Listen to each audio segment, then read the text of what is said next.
You're describing really something we call dumping syndrome, where things are, for some reason, sort of pouring out of your stomach into the small bowel more rapidly than it should. It's something that people get when they've had gastric bypass surgery, things like that. I'm just laughing for dumping syndrome. You like that? Yeah, it's pretty funny. I said dumping. Could you cure dumping syndrome with Dukalex? No, you've caused more dumping. Hi, I'm Dr. Drew, and this is Dr. Drew After Dark. Please be advised that Dr. Drew After Dark may contain sexually oriented content and be unsuitable for young children. Hey, welcome everybody to Dr. After Dark. Of course, that phone number for the voice message is 818-253-1693, and the email stacks and stacks here. I appreciate it so much, you guys. drdrafterdark@gmail.com and store.ymhstudios.com for the great merch, the new Shirtless Drew t-shirt, the How Effing Dare You, and of course the iconic and ever popular mug for all of us for eternity. Rational Revolution, everybody. So, gentlemen, how you doing? Doing great, man. A little groggy this morning. So, right. Our relationships, this is for the sake of the audience, is the Booth Boys and my relationship is evolving. We went on a field trip. We will be discussing it with Mrs. Pinsky in a subsequent show down the road because she was. I got some questions for her based on that experience at this anthropological experiment we put ourselves through. What are your thoughts, Nadav?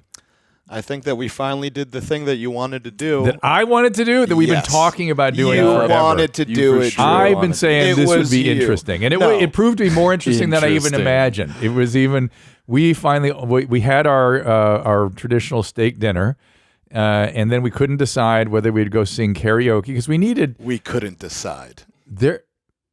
We went back and forth 100 times. We just couldn't we couldn't decide where. We didn't know where to go. If we knew exactly this was a great karaoke place and this was a great strip bar, we would have had better certainty in our decision making. But we remember, Annie and I were just kind of like, I don't know, this place. I remember Susan chastised me for not planning enough for which karaoke bar and or strip club you guys wanted. And then she had made a reservation at some sort of speakeasy kind of thing. Was that what that was? No, I think it was just a normal fancy bar. Fancy bar. Yeah. So we went so there. Funny that she called that a dive bar, by the way. Yeah. That was the funniest shit. We had to make reservations. This dude, he was saying there was hand sanitizer on the table, and she's like, "This is so divey in here." Like, what are you talking about? She was no, too many drinks in because that was a highbrow bar with specialized drinks and all the usual stuff. Did you guys drink before dinner? I did. Oh, I had a gimlet, like way before. Oh, okay. So, but I was paced out. I was not drinking too much. I drank enough to fuck up my sleep, which is almost 2 glasses of wine will fuck up my sleep. That's why I hate alcohol. I enjoy it when we're like socializing and using it, but it just I always pay a giant price for it. And of course, I did last night too. I didn't sleep until like 3 a.m. Damn, we're gonna have to switch that to weed, huh? Or maybe just add it. I don't know. We'll see. Yeah, it works. Hell yeah, dude. Crossfados, Barbados. We had lots of weed conversations last night at dinner. That was interesting. But we went to a strip club, and we were going to go to some highbrow place. And by the way, the one stripper that was talking to me suggested that's where we should go. The one stripper. Well, the one that I was. I will clarify, Drew. She was like, I was like, oh, so this place is shitty and that's the other place that's good. She's like, I'm not gonna lie, I work at both places, but most people do want to go to that place. Yes, that's what she said, and she said she brought it back again after you got up to go to the bathroom or something, or went to the. Did you go to the stage or what'd you do? Go to the stage. I went to the bathroom. I went to the bathroom. She went back around on it and said, no, it's much. That's where you should go. Like you need to go there. And I was like, all right, that's next time. Next time we're the next field trip. But this, I don't want to get too deep into it because I need Susan here to really get us going on it. But do we have any feelings? Everything's fresh today. Any feelings about it? Everybody happy? Yeah, I mean, Susan had a type 5 on how I should change up my facial hair. That was during dinner though. That was earlier. Yeah. Don't think that she doesn't do that to everybody. You know what I'm saying? I'm not offended. Yeah. I was what's the word? Entertained. And I would urge you, and she used to do that stuff with me, and I would just resist it for years. And finally, I was like, all right. And I'm like, oh my God, she's right. So her stuff, what she recommends is usually very spot on. So just Take it what you will. All right, so next time that we're in the same room, I'll just bring some clippers and we'll let her fuck me up, I guess. We can do that when she comes in here. She'll bring the clippers.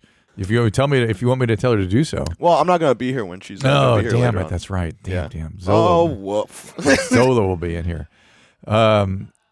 So, all right. So anyway, Andy, you're kind of quiet this morning. Everything cool with you? I mean, am I quiet? I don't think so. I'm not quiet. Little quiet. I'm just chilling. All right, that's quiet. Chilling is quiet. It is, and you could be chilling for a lot of different reasons because you were shattered and overwhelmed and traumatized by last night, and now you're chilling. Not at all. I was telling you today, it's like that was not a crazy night for me. I thought it was gonna go way wilder, and you guys got there and you were chilling. What? I'd say Annie was disappointed. What would way wilder look like so we can kind of prepare ourselves for next time? What would that be like?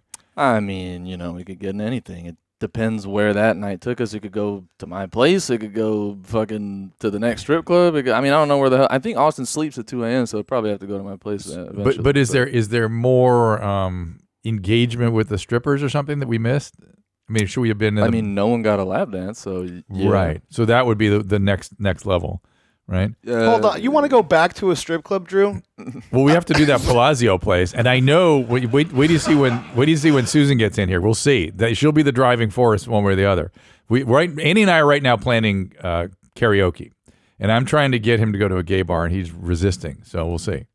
How about we do the Texan thing and just shoot a whole bunch of high caliber guns? Yeah, I'm up for that too. We can do that. That's also. We need field trips, guys. These are our field trips. These are how we build our relationships. Wait, would you be able to shoot like a really powerful like a shotgun? Like would that bruise your fucking? Because I remember you were like just scraping along the ground and you had like a huge bruise. That's my forearm. It probably wouldn't bother my chest and shoulder. Okay. I could probably deal with that. That's all. Me when I shot all that bruising and stuff is from the sun damage from having been a lifeguard all those years. So the skin is like really ridiculous on my forearms. So that's where that comes from. Gotcha. But not elsewhere. All right. So, all right, you guys are a little quiet this morning. That's good. I feel like we have lots to talk about, but I guess we'll save it for when Susan gets in here. All right. So, anything else for us to review? Any sort of notes? Yeah. So, I had a question. Because I'm noticing that I think I'm a little different than some people in this office. Okay. Than whom? Everybody. Okay. And some people, all of them. Yeah. All right. And that loud noises, really, I do hate. Like, Annie has a drum set here, and whenever he hits it, just my eyes closed, and my mouth just puts out the sounds. Please don't. Do you have a history of having been sort of in environments where loud noises bothered you? Not really. Like all my best friends in high school were in bands, and I was the guy that was filming them. I had a lot of ear infections as a kid. But I was going to say sometimes it is really just ear sensitivity. Like some people's ears are highly sensitive to sound, and it almost hurts. So is it that kind of thing where it's like almost painful? You know what I think is hilarious? Go ahead. That multiple studios have had to build fucking soundproofed, insulated walls to prevent your laugh from bleeding through. Interesting. Every single room. It's a penetrative laugh. And yet you're upset with sounds. But the way I hear my laugh is different than how you hear my laugh. Louder? Because it's coming from me. Sure. I see. So I think that's flies away from you. Away from yours, I see. It's going out. Right. I'm the one creating the sound, so it doesn't sound the same. Okay, so as long as I play my drum set and do it like a cone over here, you'll be fine, yeah? I'll tell you. But I will say that my watch has the decibel thing, and sometimes when I do laugh in here, my watch is just like, hey, you're in a high decibel area right now. You're going to get ear damage if you're in here for too long. Right. Yeah, it's the loudest laugh in the world. So I'm going to ask you to pull up a cartoon character that reminds me of your laugh. I don't know if this is pertinent to our world here, but it's Felix the cat, Vavoom, and you see if Annie will back me up on this. Vavoom, there he is. Let's watch Vavoom. Yeah. Wait, oh God! Play it. Even just without the there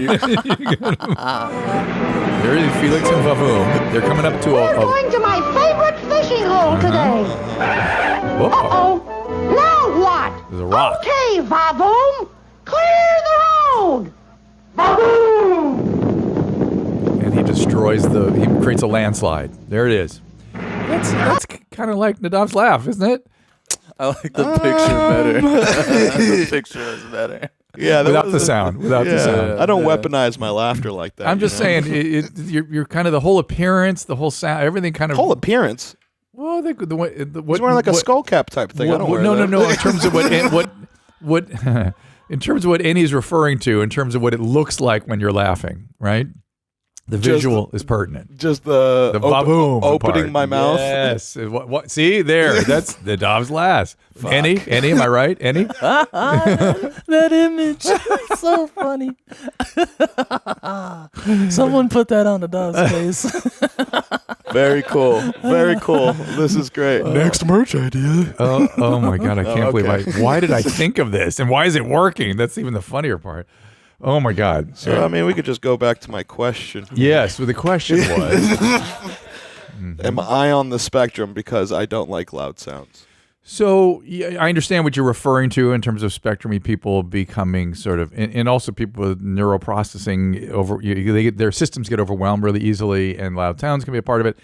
I don't experience you as spectrumy at all. God. Do you have other, but sometimes people on spectrum can really cover for it. Now, do you have other concerns where you might have been? There is another concern that I have. Go ahead.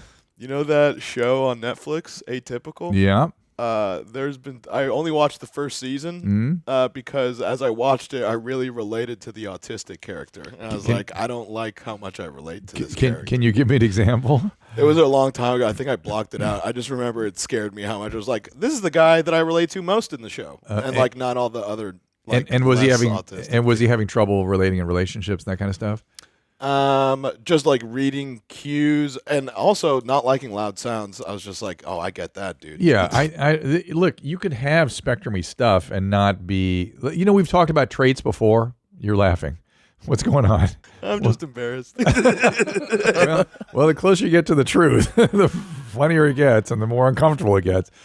So we've discussed before at length on this show with you guys the issue of traits versus disorders, right? Mm-hmm. And Annie very kindly used himself as an example, and we've detected some traits, but I'm saying it's not a disorder. And I'm going to say the same thing with you. I mean, you could get tested for it, and you could see what's the matter. So I have autistic traits, but I don't have autistic. No, but a lot of people have spectrumy traits, and they're not. See, you guys. This is what I'm coaching you guys up. This is so weird to me. You consistently look at these things that are normal human traits that are on spectrums of disorders, but aren't disorders, as pejorative and negative. I see them as assets and interesting, and just what makes people different from one another. It's all, and so for you. Like a savant is what you're saying. I'm wondering if you had stuff like that when you were a kid, when you got into dinosaurs or collecting or things like that. Did that happen when you were a kid? Yeah, you collecting dinosaurs, man? No, you know what I mean. Like, I feel like that laugh is a diversion. I feel like we're getting close, Eddie. We're getting close to the bone here. I collected business cards. You did? Okay, there you go. And and why the business cards? Just curious. It's kind of interesting. I don't know. I think I was collecting basketball cards or sports cards. Mm-hmm. And I was just like, I have no functioner with these, but with business cards, it's like I'm creating my own yellow pages. I don't know what the fuck I'm saying. I'm building an empire. I'm building a business empire. Right? So I'm definitely right. I'm fucking. I could call so many numbers now. I have all the hookups. You need a window repair guy? I fucking got you. I do have a guy for you. I get the feeling a bunch of lawyers in the mix, right? Bunch of lawyers. Mostly restaurants. It was like wherever we visited, like as a family, and like if they had business cards in the front, I would just grab them like, ooh, this will be great for the book. Would you get the matchboxes too? The matches? Not the matchboxes. No, I liked fire too much, so I thought that was a bad idea. Fire a lot. Interesting. Tell me about that. Is that another thing? Tell me about that. That's something we both share. We were talking about that the other day. Oh, tell me more. Yeah, I mean, I remember. Who'd you talk about this with Christina? No, I think we were just talking. Okay, so fire. Tell me. Maybe I was talking something else. I just remember, like in 3rd or 4th grade, like there was like an hour time slot where I got home from school before other people did. And I just like melt plastic cups in the backyard and stuff. Yeah. Plastic. Ugh. Yeah. Anyway, how about you? It was cool how Annie was different. Annie was different. He lit apartment buildings on fire. Anyway, what did you I'm just kidding. What did you do, Annie? I lit a building in my apartment complex on fire. I'm not kidding. I'm not kidding. I'm not kidding. So we're both. So we're both. No, I'm a pyro. You're collecting dinosaurs, nigga. That's different.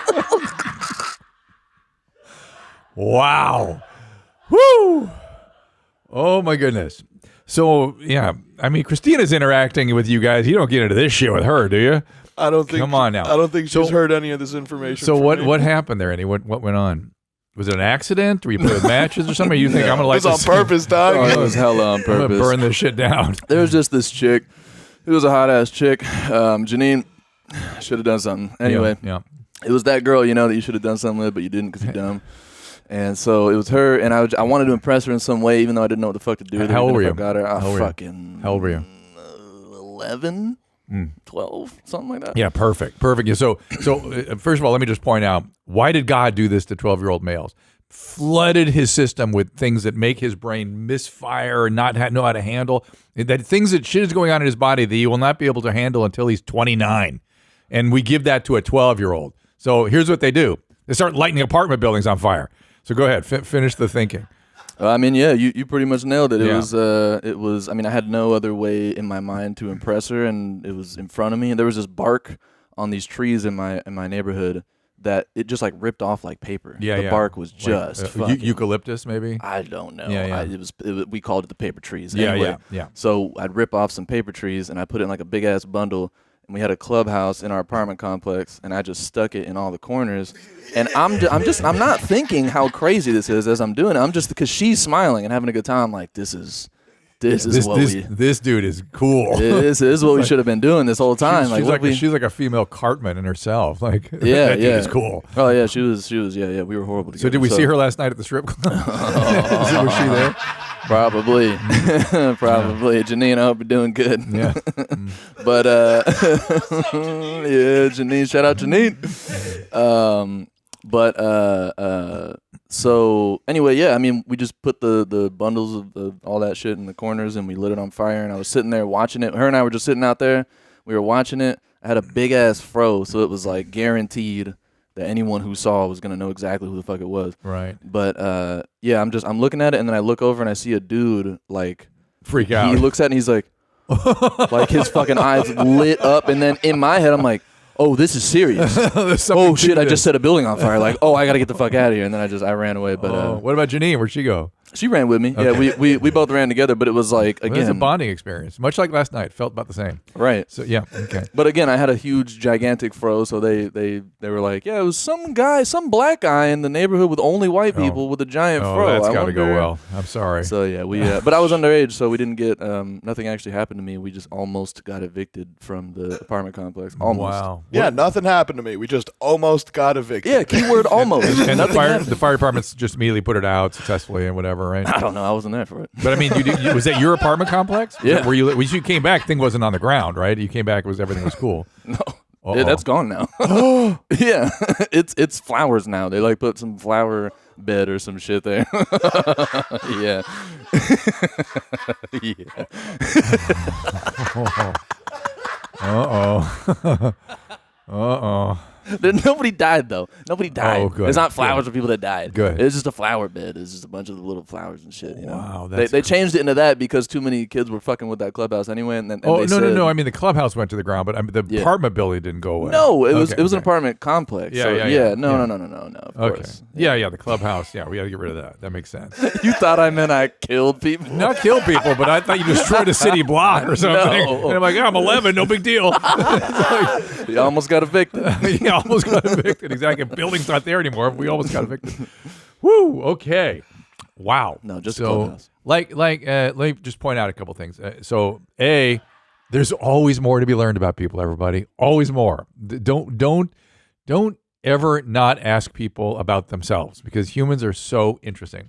And then secondly, so that's A. B, to the extent that people have traits that are different from one another, do not judge. Do not judge and do not think pejoratively. This is what makes interesting things. Now, if those traits are causing people distress, then we help people change them, right?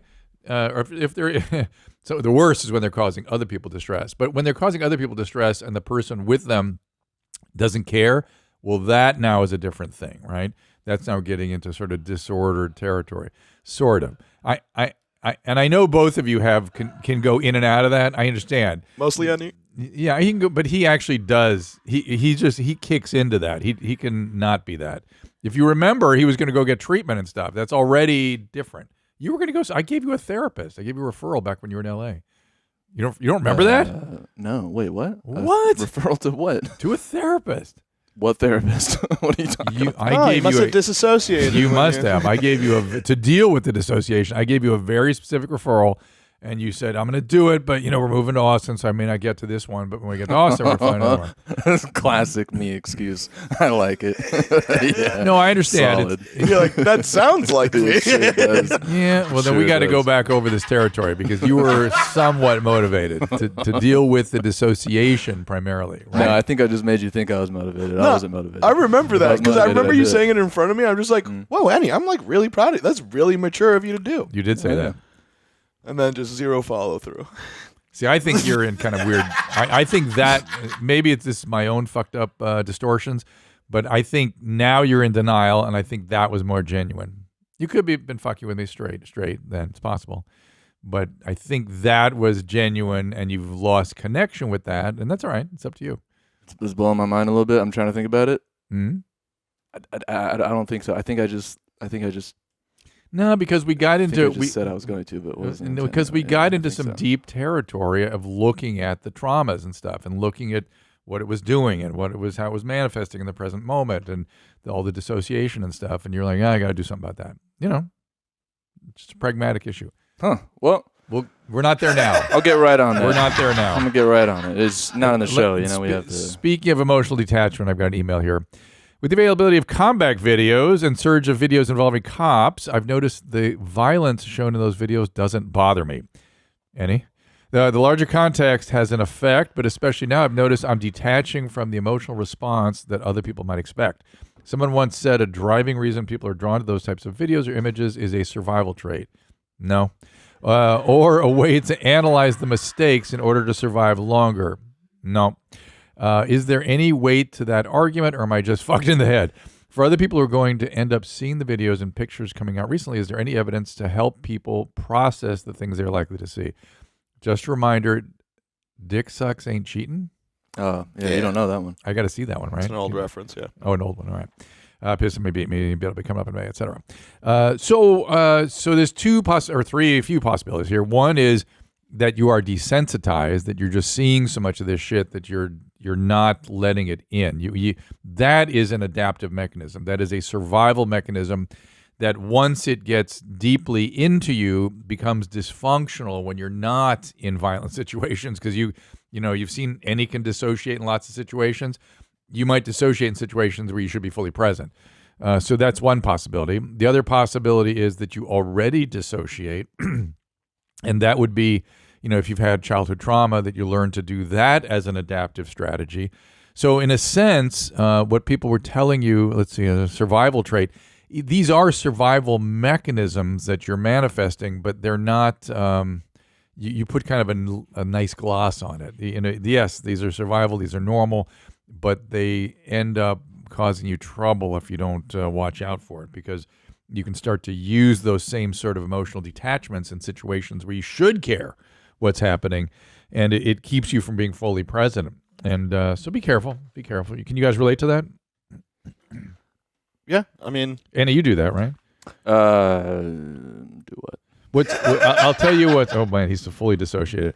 So I'll tell you. Sorry, man. I know. So it's interesting that we're talking about all that need for treatment. All of a sudden, magically, you dissociate. But right. So what was I talking about with dissociating? I lost my train of thought. You made me lose my train of thought. I got sucked into your vortex. Yeah. Well, no, I was going to say was if you are drawn to those videos strictly because you think they're funny, that's a problem. Because when people think things are funny that are really not funny, like Tom, You have to be very careful. You have to be very Yes. careful. I'm not sure what Tom's doing when he laughs at some of this stuff that is not funny. But I don't know. Here's another one. Why are fights funny? Why is it funny to me when people fight, when people cuss and argue with each other? It's hilarious to me. I know Tom and many YMH fans are the same way. What is wrong with us? I mean, just saying conflict is fun.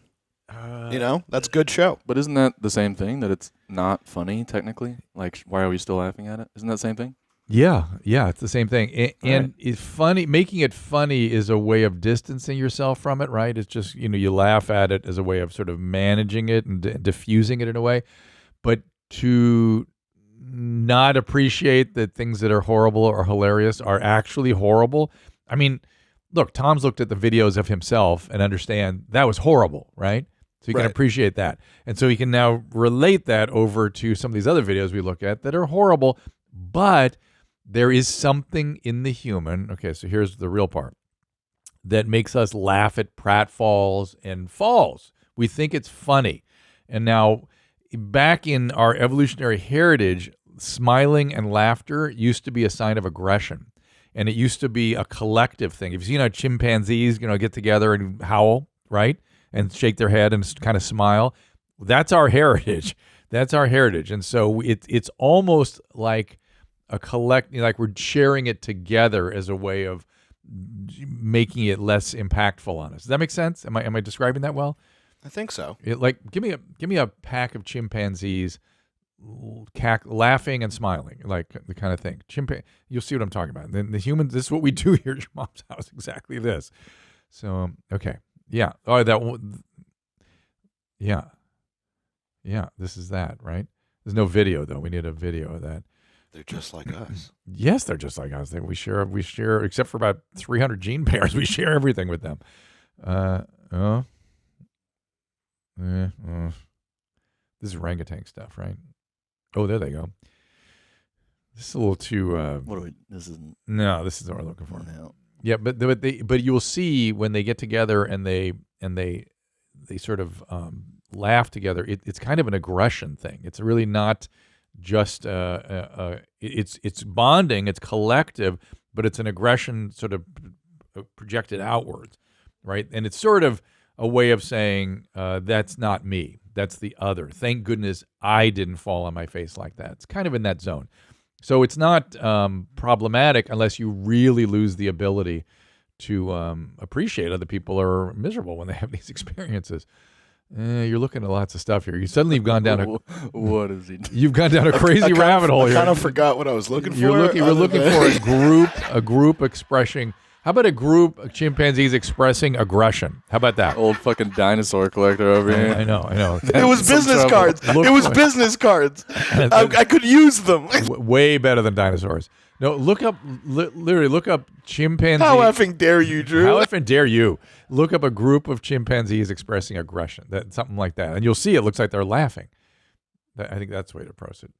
All right, I'm going to read you an email in the meantime. 36-year-old man, because of Crohn's disease, I've had an ileostomy since I was 21. So ileostomy means they took out his colon and they brought the ileum, which is the end of the small bowel, up to the surface and gave him a bag. They had to do a complete colectomy, right? Get that bag. Yep, I understand. Better than most is outside the body, right? Good for you. What causes gas buildup in the small intestine? Every so often, my stomach just makes an absolute thunderclap of fart sounds, and I love that to never happen or control it when it does somehow. Changing diet, cessation of alcohol has helped a lot, but not fixed it. It does bother my girlfriend. It can be really awkward at public functions. Ooh, goodness. Thanks. Please don't touch my poo bag through the fence. So if you remember, it's bacteria producing a lot of the gas, but also you never heard your bowels kind of growl or grumble. That's usually small bowels. There's a certain amount of air being pushed through there. And a lot of that, I remember once I saw a lecture where a guy was theorizing that was swallowed air. So be careful when you drink and when you eat that you're not swallowing air with the food. That contributes to it. And again, the bacteria get their hands on spices and all kinds. It's different for different people. Sometimes people it's dried fruit, but to kind of experiment with the diet, you should be able to find something that corrects that. Did you find it, Nadav? Did you find what I'm looking for? I don't think so. Oh, they're eating one. Yeah, but you'll still see it. That what they do looks like. Is that a video? That's just a bunch of pictures. I guess It's just I pictures. guess it is just pictures. You guys are gross. You guys, I've brought out something awful in you guys today. This is not good. You're kind of worrying me. I'm worried too. Yeah, it's hilarious though. All right, keep going. My wife and I are considering vasectomy, mainly because she loves being a cum dumpster. All right. We had our first kid freshman year of high school. Woof. Second 3 years ago. Freshman year of high school. We're only 24, so at this point we just want to bust nuts, have fun. Do you think this is the safest way to go? She's had IUDs before, and she even had birth control that was put in her arm, right? When they went to remove it, it was dissolved already. It was a struggle to remove it and painful. She doesn't want to do that again. All right. Both decided not to have more kids. Side note, we met Nadav and forgot to tell him to quit Wingstop and try Pluckers like a real Texan. What's this? Yeah, fuck Pluckers and fuck your wing suggestion. Do you like Wingstop? I used to love it, but then it started making like my right side of my abdomen hurt. Like you're getting gallbladder problems. Dude. Must be. Dude, I will tell you what. I'm taking a break from the Wingstop. But listen, weight loss, significant weight loss is when gallbladder kicks up. So congratulations on one hand. On the other, you might be getting... That's been happening for like a year or two, though. All right. But still, you might have some gallbladder stuff. And so anyway, so that's a possibility. But how do you remember these guys that tried to get you to go to Pluckers? I mean, I've gotten that suggestion plenty of times. Like there's a whole all the suggestions that I've tried. I'm like, yeah, none of this is better than Wingstop, which is a bummer. You know? Yeah. All of the Texan recommendations. You know how many times I've heard P. Terry's is the In and Out of Texas? No, it's not. Yeah, fuck P. No, it's not. Dude. It sucks. Why don't we have In and Out here? It's really the We question. do. Oh, okay. Yeah, we just go there instead. In and Out is the In and Out of Texas. Yeah, right. I mean, why don't they know that? Maybe because they're Texans. Has it not caught on? Oh, dude, you guys have been here. You guys have been here only 6 months or something. You're already having disdain for your... Yeah, maybe let's cool it with that type of tone, Eddie. Yeah, I've so far having the only good experience. Huh? Only good experiences with Texans here. I appreciate you guys. You bet I'll be coming up in May. It's going to be a good one. I can feel it coming. What's that? It's going to be a good one. I can feel it coming.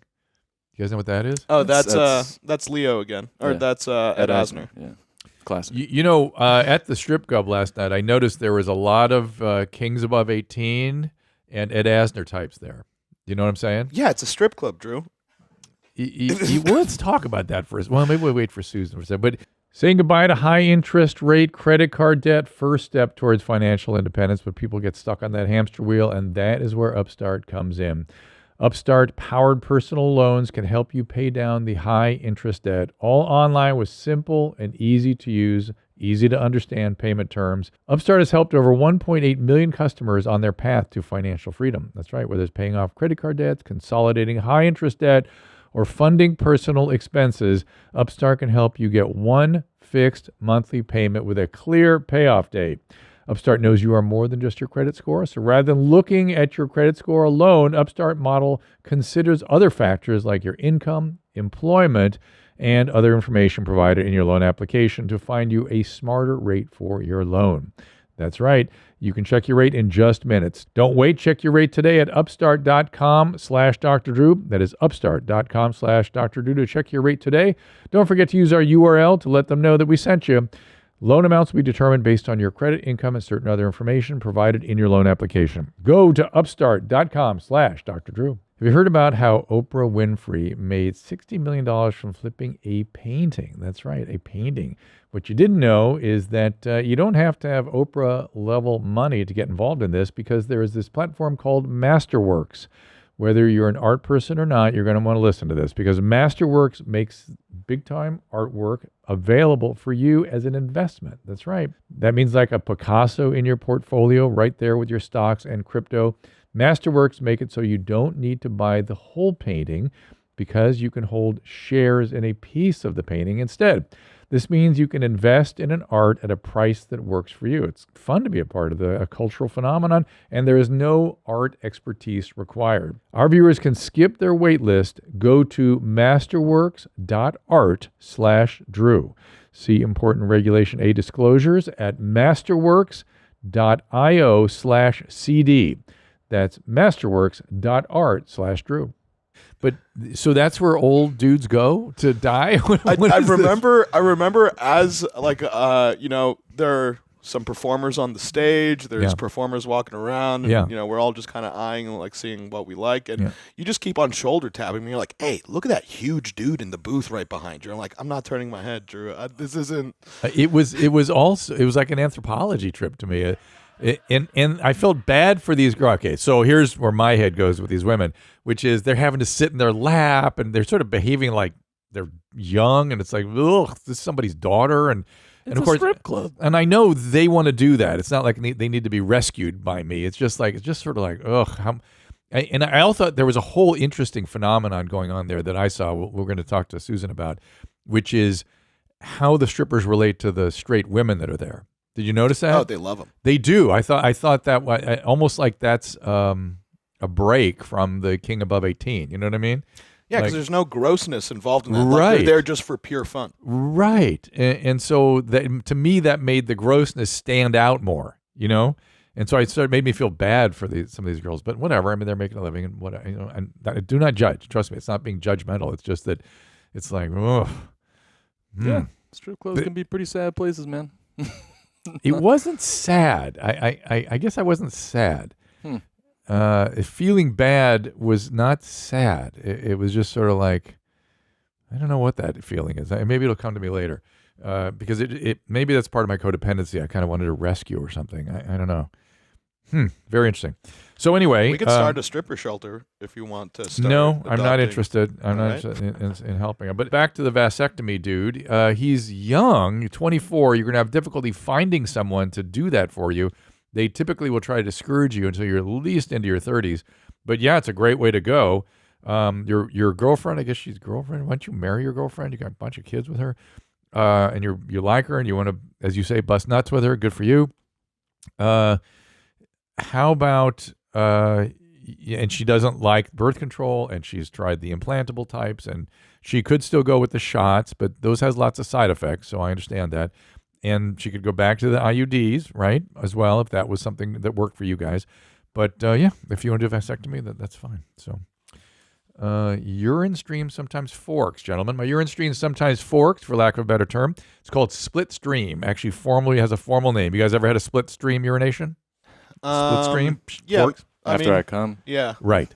And remember, I talked a couple shows ago about how during an erection, we found out you can have a straight stream during erection. A lot of guys have all kinds of split streams and spray streams and stuff with an erection. Pussies. No, it's the urethra That's just not changes. The appropriate reaction. It's just normal. It's just normal. Fucking get your shit together, fam. I like the way you think that people can just fucking will their biology You can. Look at to me. a certain extent. All right. I have no problem.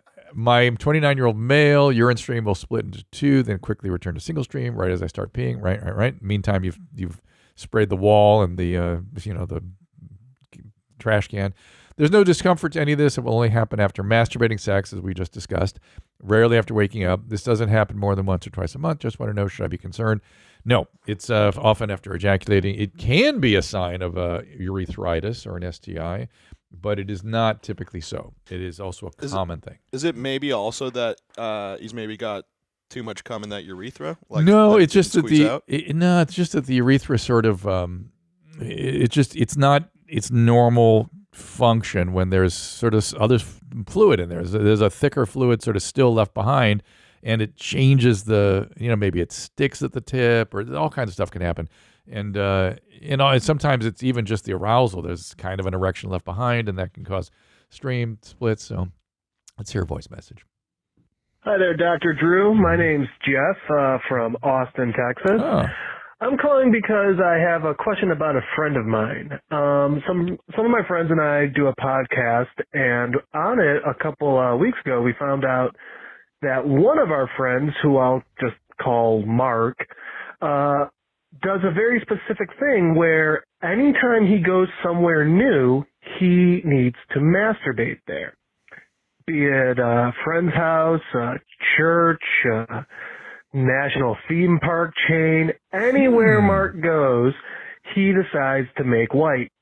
Now, my question here is, we had a very lively debate where Mark seems to think this is just a simple kink, whereas all of the rest of us think that it's a pretty messed up fetish. So we're just hoping for a little bit of input. Is this a kink or is this a fetish?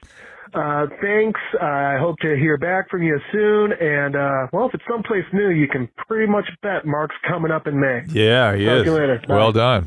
Well done. Yeah, don't invite Mark for Christmas or, your son's second birthday or anything like that. Just, you know what I'm saying? So here's the deal. I don't know what it is unless I had a chance to talk to Mark and see what he's actually experiencing. At this point, it is just a behavior, right? And masturbation is a pretty highly reinforced behavior, and so people have certain triggers and certain, rhythms to when and where and how. And so this is just some behavior. The more interesting thing I would get into is to ask him how it got going, because that'll probably tell you a lot about what this is. I wouldn't call it kink. I wouldn't call it, what else did he call it? A Fetish. it's not. Which it is not. Yeah, it's not a fetish, because a fetish, technically, you need this to perform. And he doesn't need it. He just does it. Do you have feelings about this, Annie? You seem like you have an opinion. No. Well, you said it is not. You said Coming definitely in a lot of not. places, but No, it's you definitely not a fetish. Yeah, it's I was thinking exactly what you said. Yeah. That, It's he doesn't need it to perform. He's Right. just doing it. This is just his behavior, and why that's triggered in new environments has something to do with his brain as much as anything. And so, all right, another one.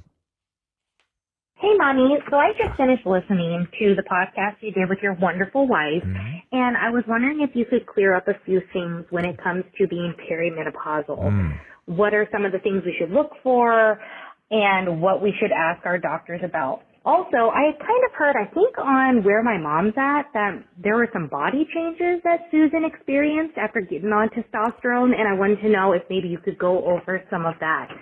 Anyway, thanks, Mommy. Love you. Okay.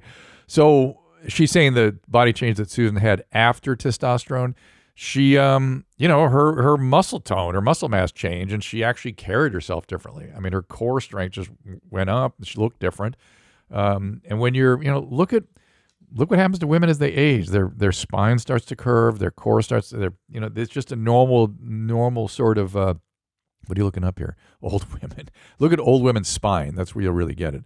And it delays some of that. Obviously we get old enough, it's eventually going to happen. See that? Yeah, there you go. It's called kyphoscoliosis, that is typical of female aging. And maybe this will delay some of that. I don't know. And you want to know some of the perimenopausal symptoms. They are very protean and difficult to put your finger on. One of the important things always is to look at family history and your personal history, right? Did your mother have menopause at a relatively young age? 40. So let's say 50. Did you have anything that might predispose you to early menopause? Ovarian hyperstimulation from fertility campaign, something like that. I think that's what really shut down Susan, because after all the fertility treatment, she wasn't the same, and it was hard to tell, is that just post-pregnancy stuff or what is that? Now you can kind of connect the dots, and it's pretty clear that she was having perimenopausal symptoms. The kinds of symptoms can be obviously changes in your menstrual flow and duration and periodicity, how what the rhythm is on that, whether or not you get more cramping, more blood, less blood, all of that can be perimenopause. Mood disturbances, sleep disturbances, obviously hot flashes, but those hot flashes may not be intense. They can just be sort of, intolerance to certain environments you notice, or maybe sweating more. It can be so many different things. And some of that is kind of normal with aging, so it's always hard to put your finger on it. And then the other issue is, and we did discuss this a little bit when she was in here, that the hormone replacement therapy is not without risk. And it's somewhat controversial. And some doctors have very strong feelings one way and very strong the other. The kinds of risks we worry about are uterine cancer, so you take that risk away with taking progesterone, so you take those two together. The other thing is breast cancer risk, and there are some researchers that believe that adding testosterone to estrogen takes away and may even reduce the breast cancer risk. So it's still a controversial field. My point always is that we don't teach women to look out for this stuff, and doctors don't seem to give a shit about it. They just sort of, whatever. When you really have menopause, let me know. And that's awful, in my opinion. And the thinking is we don't want you on estrogen that long if we can avoid it.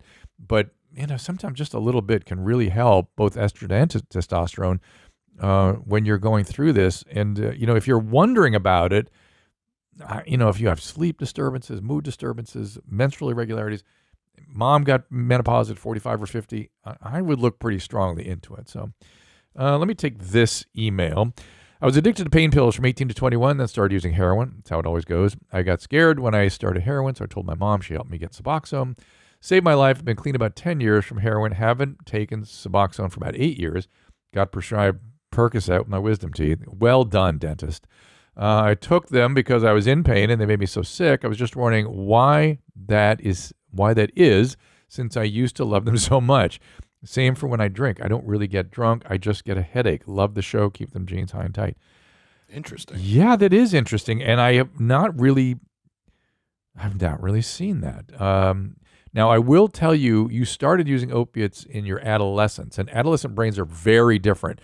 So it's just possible you didn't have some of these aversive symptoms from opioids and opiates that are very common. They happen to like a lot of people. Right, it makes them nauseous and itchy, right? Itchy, and I get dysphoric. Actually, it's kind of an Ashkenazi Jew thing. It's certain populations feel shitty when they take opiates, and I'm one of those people. Do you like opiates? Yes. And so I don't. I'm the other end. I feel awful when I take them, and even when I've had surgeries and stuff, I put it off because I'll take the pain over how Dilaudid is the best. Well, it's funny. I've never tried Dilaudid. I've always wondered if that one would be better for me when I have surgeries and whatnot. I'm actually jealous of my patients that have, such a great response to opiate because I always worry that if I ever really need opiates, I'm not going to really want them. So anyway, the fact that he gets a headache, or is it he, she, doesn't say, when he drinks, I'm going to say he, that's interesting as well. It makes me wonder, there's an Asian flush and headache, and there's certain amount of protective genetics amongst Asians for alcoholism. You can push through it and get alcoholism, but there's a little bit of a protective reaction that reduces the risk of pushing through. And I wonder if you're Asian. That would be kind of an interesting piece of this. So anyway, just be thankful for all that, and don't go back, and realize that being an addict, always an addict, and you might want to do something more active, like get some therapy or something to reduce that risk of recurrence. I have felt pressure on my appendix, means right lower quadrant. Several people in my family have gotten bowel cancer. Oh boy. I just bought insurance against cancer, but it does not start for 3 months. Should I wait to go to the doctor until the insurance is valid? It will pay out $50,000. I'm kind of broke. Piss me, beat me. Don't touch my camera through the fence. I can't tell you to wait 3 months, but I understand why you would wait 3 months. In the meantime, you might want to get a test. This is like my lecture day for medical issues, called color.com. It's a spit test for the common genetic risk factors for cancer. So things like BRCA, BRCA2, BRCA1 for breast cancer. Well, we have similar screens for colon, pancreas, brain, stomach, and there's something called Lynch Syndrome, right? There are 5 different Lynch syndromes, and I actually have one of them. I'm MSH6. I just did a streaming show. You can find it at drdrew.com, where I interviewed a guy that's had cancer 3 times. He has a more severe form of Lynch, and he set up a organization that looks at Lynch syndrome. It's called Alive and Kickin', aliveandkickin.com. And again, you just spit in the thing, and for $200, they test you for the 30 more common, what are called DNA repair abnormalities. One of the reasons people get cancer is, we have these, DNA is extremely complicated process biologically, and it has to reproduce itself all the time. That's how cells divide and grow.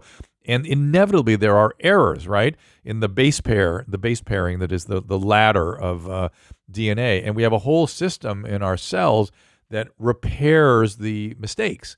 And in certain genetic subsets, that repair system is a little bit inefficient, or maybe broken in some cases.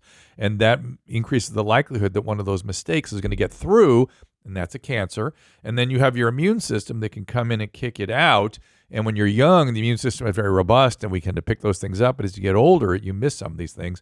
And so go get it. It's called color.com, color.com.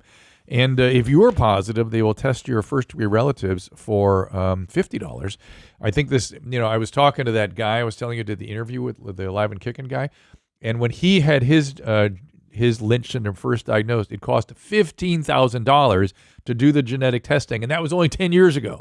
So this is a major advance in our ability to detect our risk for cancers. And if you end up having one of these things, your insurance company will pay for all the screening to reduce the risk that a cancer will get through. It's like I get colonoscopies every year. It doesn't sound like fun, gentlemen? I have definitely prepped for a colonoscopy, and that is, I can guarantee you, not fun. Not fun. The prep is not fun. But the propofol is kind of fun. But it kind Hell of yeah, it dude. all wipes me out. Yeah, I've had some really weird propofol experiences. The first time I got it, the anesthesiologist just goes, "Are you ready?" Boom! I was just out. It's like a hammer that comes over you. I was shocked at how it just like pow. Yeah, that's pretty cool. Yeah, and then the last time I had a colonoscopy, like 3 weeks ago, I was getting, they're sort of positioning me because I have to have an upper endoscopy also, and all of a sudden I was like, "Whoa, what was that?" I go, "Did you give me something?" He goes, "Yeah, I just gave you a little taste." I'm like, "Wow, that is hilarious," because it's just like, wow, that shit is Right, rough. they like ease you into it, right? It's like first it's like a little bit, like it knocks the edge off to just like see how you react to the Well, first they'd bit. never Is done the that reason? before. They'd never done that before. I think what they were doing was like, "Hey, calm down, dude. We're gonna put you down a little bit," or he was just being, just a little fun. Because the anesthesiologist was actually a guy I kind of know, and it was like, all right, I get it. So let's hear another voice. I've got look how long this email is, and it looked kind of interesting to me. I wonder if I should read it before I read it.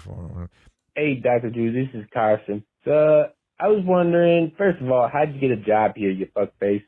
And also, I've been taking NyQuil for the past few days, not because I'm sick, but it's the only sleep sedative I have right now. And I had to get to sleep. And then today I woke up with a sore throat, cough, runny nose. Could NyQuil have helped cause my sickness? Let me know. Keep them high tight, and ta-ta there, you retard doc. This guy's a jewel. Carson, no hard feelings, my friend. Who knows? I mean, you might have just been ready to get a cold, and NyQuil doesn't do anything in terms of treating or preventing viruses. Be aware that 50% of things that look like colds for the last 6 months have been Omicron, so you might want to get a test just to be sure. And it makes sense to me that if you are really, and NyQuil's got a lot of alcohol in it, and it's got some other stuff in it that's not good for you, and can actually become stimulant at higher doses, so be careful. But if you took enough to sort of knock yourself out, so to speak, you could be sleeping with your mouth open, and you can get a lot of accumulation of fluids both in your nose and in your chest, and it kind of makes sense to me that you're not clearing things normally, and that can set you up for infection. Give me another one.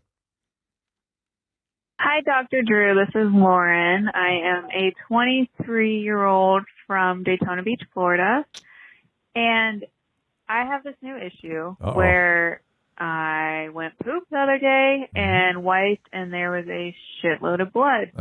Like enough blood to freak you out. Mm-hmm. And it happened twice in a row, Mm-hmm. and now I need to get a colonoscopy. Yes, you do. And again, I'm only 23 years old, Yep. and now I need a colonoscopy. Yep.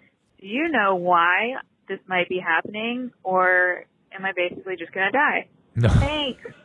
Okay, Lauren. So the asking why, the why is why you're getting a colonoscopy, so the doctor can look up there and tell you why. It could be hemorrhoids, it could be telangiectasias, it could be a polyp, could be a tumor, right? So the guy I was just talking about, the live and kicking guy, I think he was diagnosed at 23 or 24, something like that, very young in his 20s in any event. And so if this is a polyp or any kind of growth in there, do get the genetic testing I was just talking about, for God's sakes, because for women, Lynch syndrome is also associated with endometrial cancer, so they're going to have to monitor that as well. So it's in the high likelihood is that it's just hemorrhoids, and you didn't tell me whether you were constipated or anything else that would increase the risk of bleeding from hemorrhoids, but think about that. And the fact that you were having so much frank blood in there suggests to me that you might want to be on some iron replacement for a while. So talk to your doctor about that. The problem with that is it can constipate you, and that can make the bleeding worse if it's hemorrhoids. So talk to your doctor about it, but it does sound like iron might be in your future. Is any of this interesting you guys? You guys have been very quiet in there. Not yet. Yeah, all right, This is good. all All right, give me another one. Hey, Dr. Drew. It's Ray from Florida. Back in my 20s, I used to drink like Bert does on a day that ends in Y. But once I hit my 30s, I wanted to try and save my liver, and so I switched over to marijuana in place of alcohol. I've never been one for smoking, so I stick with the edibles. But recently, I was listening to Joe Rogan, and he mentioned that when edibles hit your liver, you react differently. I guess I never really thought about the process with consuming edibles and what parts of your body are used. But my question is in trying to save my liver, am I damaging it more because of the way I'm consuming marijuana? No. And in case you were wondering, yes, I do keep my jeans high and tight. And you'll be coming up in May, I hope. So, no, you don't. Alcohol hurts the liver. Alcohol, okay? There are substances that can aggravate, inflame the liver also. Cannabis is not one of them. You are not harming your liver. You're right, smoking is not great for your lungs. The only organ I really worry about with cannabis is the brain. And you sound fine, but kind of be careful. I mean, it can affect you in ways that you don't really pick up on until well down the line. I mean, I did a streaming show with my daughter who got addicted to cannabis, and she has a lot of interesting things, observations to say about it. You can find that at drdrew.com. Just look up Paulina. That's my daughter's name. And I've certainly treated a lot of people who had trouble, who couldn't stop this particular drug. So if it starts affecting your function, and again, one of the things about substances is they block our ability to have insight into what's happening with us. We either don't want to see it or literally don't see it. So kind of just pay attention. Is it affecting you in any bad ways? And, see, always a good way to see if you can stop is try it. See if you can stop for a couple months and see how that goes. Any event, I'm not worried about your liver. Alcoholic liver disease is a whole different thing. Exactly why alcohol damages liver is actually kind of controversial. Some people think it's the acetaldehyde, because women are actually about 5 times more likely to get significant, like severe alcoholic liver disease than men. And they lack some enzymes in the stomach to break alcohol down. So is it the precursors to acetaldehyde, or is it the acetaldehyde, or what is it that's causing the damage? What you see is essentially inflammation of the liver, and when the cells are inflamed, they don't function well. And if they get really inflamed, they die. And when they die, the inflammatory cells of your body come in and try to mop them up. And in a certain percentage of people, when they're doing that mop up, they cause scarring, and that scarring is cirrhosis. So yeah, be careful with that. I actually had a question, and I think I know the answer, but when you smoke weed, there really is you could really only get so high, but when you eat it, that threshold for how high you could get exponentially increases. Is that because it's going through the stomach? And that's interesting. I think it's I don't know, because so when things go into your lungs, right, like crack or weed, they go right to your brain, right? They pass through, they go into the lungs, through the heart, right to your brain. Okay. While things that you eat go through the portal circulation into your liver, get metabolized, get absorbed. Naturally last longer, right? It's just a whole different biology, and there's no limit to how much you can take, right? And so, right, I've taken edibles that have ruined a whole weekend for me. Beautiful. But when you smoke, if I smoke 10 joints in a row, I'm gonna be fine the next day. Yeah, that's an interesting question. It must have something to do with dose and what your body is doing clearing it. In other words, it's somehow able to clear it more quickly when it's not going through the portal circulation, and that's kind of weird to me. It suggests to me that there might be I'm not aware of this, but maybe some metabolism outside of the liver. I suspect that's what it is, or maybe clearance through the kidney, something like that. Because it was also I also remember people saying oh yeah, weed could be hallucinogenic. It is, yeah. And the only time I've ever experienced that was when I've taken mega doses. Right, that's when it happens. Yeah. But I'm not a toxicologist by training. A toxicologist should be able to answer that question. Let's get another voice message. Oh, I need to see a video. What's up, Droopy baby? Hey, man. It's Mike. I'm from Maryland. I got a little tiny stomach problem here that I'm curious about. Stomach problem. Really a couple medical years problems ago, today. I ended up getting a surgery for my appendix taken out because it was close to, I guess, exploding is the best word to put it. Yep. Anyways, after that, I ended up getting some other problems, getting some diverticulitis myself down the road, and now I have this problem where every time when I am done eating, it could be a real balanced meal, it could be, dog shit like Bert, but every time I'm eat and about an hour or so later, I get really dizzy, lightheaded, sweaty, and the moment I eat, I'm perfectly fine again. And every time this happens, I eat, and then an hour and a half or so later, I have to eat again, or else I get nauseous, dizzy, want to pass out, I get sweats. I don't know if this has any correlation to my surgery years ago, but anyways, don't piss on me, beat me. I'm coming up there in May. Yeah, buddy. So the kinds of stuff we worry about, obviously the diverticulitis causes pain and weakness and, down the left lower quadrant. After an appendectomy, particularly one that might be ruptured, you can get adhesions, and that again causes small bowel trouble. The bowel doesn't get the food through, and you can get a lot of pain and bloating from that. You're not describing any of that kind of stuff. You're describing really something we call dumping syndrome, where things are, for some reason, sort of pouring out of your stomach into the small bowel more rapidly than it should. It's something that people get when they've had gastric bypass surgery, things like that. But that, in my experience, isn't typically relieved by eating. So then it makes me worry that you have some sort of endocrine disturbance, some sort of GI endocrine problem.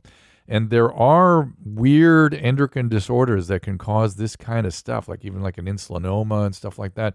So I do suggest you see a gastroenterologist about this. It's probably not what I'm thinking about, but it's actually, these are kind of serious things, and so you gotta look into it.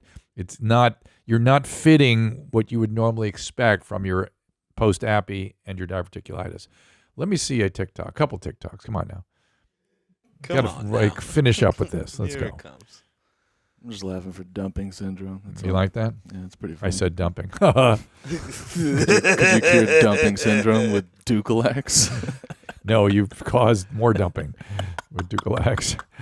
Different kind of dumping. Oh.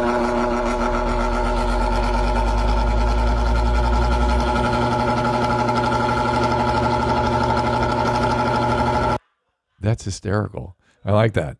Well done. All right, what else you got? Uh-oh. I think I've seen this one. Wind up. I love the way rams and sheep do that. Boom. How about your friend with the camera, buddy? That's a good friend. I know. But that's, but this is what we were talking about earlier when you laugh at horrible things. They are funny. They are funny. It's But true. is this even that horrible, though? No, it isn't. But it sort of shows you the spectrum of horrible or hilarious, right? This is just hilarious. Right. But not if you're that guy. I mean, it's not exactly, he's not exactly laughing his ass off. He will later, but, keep going. Do a couple more. Uh-oh. Oh. Yeah, I think I saw him at the strip club last night. Didn't you? Did you not see? Is that a he or a she, by the way? No? And what is this person doing? Trying to figure out TikTok? Is that what this is? I think that's this lane. God, that's funny. Just people looking at their TikTok cameras, trying to figure it out, and what their kids put it up accidentally or on purpose, or they put it up accidentally. All right, another one. Oh my God, that's Lynx, right? It's a caracal. What is that? A caracal. Wow, that should not be a domesticated animal. You know what I'm saying? I do know what you're saying. That should live in the wild. What you mean. That should live in the wild. I have a thing about these wild cats that we've had a lot of wild cats on TikTok lately, and is that Tiger King doing that or it's just the lane of having pets that you shouldn't have. Yeah, and it kind of bugs me. But okay, one more. It's because these are so close to house cats. I think people are like, what's the difference? Yeah, no. Nuh-uh. Uh-oh. Don't you look at me like that. We've seen her before. What the fuck? Goddamn, do you think I've been trying to take care of that goddamn cat for 2 weeks because your fucking ass doesn't do it? She's great. I love this guy too. He's always triggering her and then videoing. He probably has a whole channel just dedicated to her. I think this is the same clip that you probably saw before. No, it looks a little different to me because I don't remember her being crunched in with cars like that. Maybe it's the same episode. So yeah, maybe it's a different part of the video. Oh, come on, one more. I can't get enough. I've never told anybody this before. Like anybody. Okay. So in 2014, during a depressive episode, I spent $87 on Candy Crush. Oh, horrors. Terrible. Is that like a super bad thing? Like, is that something that you see? You're like, oh, that's early signs of depression. But I think she's trying to be funny. I think. No, I think she's upset with herself. Yeah, she's embarrassed because I mean, you know what she's saying, right? Yeah, I get what she's saying, Okay. but I mean, we've all done stupid shit, right? And we like. Yeah, I collected business cards. Look at that, man. Yeah, but have you spent Hold on, let's take a minute. Have I spent like what, Andy? I was saying, have you ever spent money on those stupid mobile games? I don't know. What happened to the strip club last night? That seemed like a lot of money flowed out. And thank you for that, by the way. That was all on Annie. Yeah. And thank you for the drinks. That you guys were very kind about, and the cover on the place. Yes, you're welcome, Dr. Drew. I felt much better about the whole experience because you guys were taking on the full responsibility for that. Yeah, I knew it. I knew it. And dude, you were so prepared. I mean, he handed me stack of $1 bills. I'm like, what is this for? I'm like, the fuck you think it's for, fam? Literally, like, wow. But that's more to what the stuff I was observing about this. Maybe I'll talk about this maybe next show. But that everything is more institutionalized, homey. It's like everything's like everyone knows what everyone's job is than when I was in a strip club 30 years ago, which was the last time I was in one. That seemed a little more us them. Like there was a big divide amongst the girls and between the audience and the strippers. Now it felt like, these are the girls serving coffee at Bob's Big Boy. You know what I mean? It was a much more collegial. I don't know how else to describe it. Yeah, I guess maybe it's just more optimized. Like it's more institutionalized. It's more supposed to do. Yeah, exactly. And you knew exactly what to do, and I appreciate that. So I mean, I grew up in that neighborhood, so. Yeah, I want to hear more about that. So maybe let's start out. I'm going to write that down for next show. So grew up in that neighborhood, right? I did. Is that between lighting the fires and you went to the strip clubs? No, that was my father. He owned a nightclub. And then a strip club. So. Interesting. Yes, sir. Okay, we'll talk about that next show. Again, phone number 818-253-1693 and drafterdark@gmail.com. We'll see you next time. All conversations and information exchanged during participation in the Dr. Drew After Dark podcast or interaction on the drdrew.com website is intended for educational and entertainment purposes only. Do not confuse this with treatment or physician medical advice or direction per se. You must always follow your medical professional's advice and direction. Nothing on these podcasts or posted on this site supplements or supersedes the relationship and direction of your medical caretakers. Please understand, I am not playing the role of physician in this environment per se. I'm educating. I am a licensed physician with specialty boards in American Board of Internal Medicine and American Board of Addiction Medicine.